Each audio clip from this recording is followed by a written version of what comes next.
Kill him! Kill him before someone dies, dude! They got it. No deaths. No fucking deaths. Let's go. Oh, dude.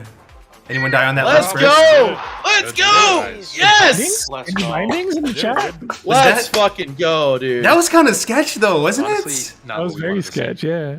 Bro. The drill board disc, bro. Drill board disc. Yeah, Oh, yes. Oh my Bro, god. that was... No bindings. You know what? You know what? I mean, that it's was a little crazy, but I think that's just how the fight is, man. I think the fight's just But like. it's no brute blade, it's no But the amount of heals that went out there. no ACL. I really like how they brought a lot of priests here because I feel like you need actually really good the shit, renew guys. like just the shields help a lot on this fight with those it's just really nice. But Nope. We lost our God, arms the now. mana usage on the healers was just insane. That's A right. lot of healing. It's so nerve-wracking. Holy shit, bro. block pool I've ever seen. Heart I'm palpitations. gonna log in and say good job to everybody real quick on guild chat because that was fucking. And from a healer perspective, it'd be so nice to watch that back. Def, like Yeah, how I bad would- was yes. their mana? You know, like you see all your priest brothers here, right? And they like yeah, no I blue know. bar underneath them. You know. I know, man. I know that's. I was very, very, very good. I was really getting worried at the end there because like even the paladins were oomed, and when paladins are getting oomed too, it's like that's bad, you know. Actually just loot all this. When That healers is, start speaking up, when you hear a voice you've never heard before, softly say, "Please start bandaging." Yes, yes. You know like- you're in trouble. Yeah, you know the you're quiet in bad, healer bro. is like, I'm fucking oomed. And you're just like, who the fuck was that? Oh, man. Huge. upload the logs. Oh, they're uploading the That- logs. That was What the fuck? so fucking awesome, man. That was really awesome. Holy, dude. 4 of that's- 10, boys. 4 of 10. 4 of 10, and honestly, one of the hardest bosses. One of the hardest bosses. Like, not only that, but I feel like this is a fight where coordination is key. And to see everyone come together on that's what makes me kind of okay with thinking about that Baron's not going to be that bad. I think the fact that they were able to do this without any deaths, to get the banishes down, right? Obviously, yeah, if it goes on a heal or someone who hasn't had to do anything else but DPS or heal, that person is going to be put on the spot and they have to do it. But I think like we have good enough gamers here, man. We have the cream of the fucking crop, that we will be okay for that. So just look at how happy everyone. Look at Sark, Yeah. man. He's so fucking happy. That's the thing about hardcore. It's like, oh, this is the future. This is the best game mode, bro. yeah. It's so much fun. I love hardcore till you die. Then it's like, fuck this shit. Yep. That is it, boys. You're not wrong. I want Oh to see my this. God. I want to see if there's a log. Can't make like Trying to find one. Look at everyone in Ironforge right now. This is so cool. We ain't we're doing at a that. 10. Well, I mean, we swapped. Oh, in you and love out to a lot see of it. people, right? You love to see it. to see it. There's got to be a log. Yeah, there for sure is, bro. There's some sweaters in there. They're all probably live logging, I swear. They'll put it in HC Elite, I bet. Oh yeah. Oh man, that was great. Oh god, they're so fun. These hardcore things to watch, like genuinely, bro. I don't even like watching raid content that much, to be honest. It's like watching like a football game or something like that. I'm telling you, it's all for like I love watching sports games sometimes. It's just it's like who's gonna die, are they like you do like the play-by-play John Madden fucking bring out the fucking board and shit. Like Look at after the raid too. This has happened a couple times now with the MC raids. They all gather up in Ironforge and have like a mosh pit. I don't know why. Maybe did Amp tell them to do this or what? But they all come out here and it looks really cool. This is like a dead server for the most part, and then you just see this huge collection of hardcore Giga Chads just like celebrating in the victory, bro. it is awesome, man. It is so cool to see. Next is gonna be Baron Geddon. Oh man. And then Shaz. So that's gonna Wow. be in a couple Well, weeks. this made my dad a pretty sad morning seeing Motor on leave, but this was fucking awesome. This was fucking So awesome, man. cool. Like So as a cool. singular piece, pretty strong. Yeah, man. Are you about to stream that? I'm about to host somebody. I'm actually gonna be taking a nap for a bit because I woke up at like 6 o'clock, so I might be streaming later. But give someone else some of the love, my man. Why didn't we bring? All right, brother. Let me. Can you host Gordon Ramsay, guys? The feral that was There you absolutely go. blasting. He's There you go. Let me see if he's still on though. Is he still alive? He is still alive. All right. Yep. He's looking at us. He got 100 on everything. I believe it, bro. He That was got actually so 4 sick. 100s. He was actually. It was so impressive to see him in action, man. We're gonna host Gordon Ramsay. Show him some love, boys. Let him know where you came from. Thank you so much for tuning in, guys. I really appreciate it. Much love to you all. Hopefully, we can all be Love you guys. safe and successful in 2022. Magmadar rather And than we'll see you guys. See you guys real soon. All right. Take care.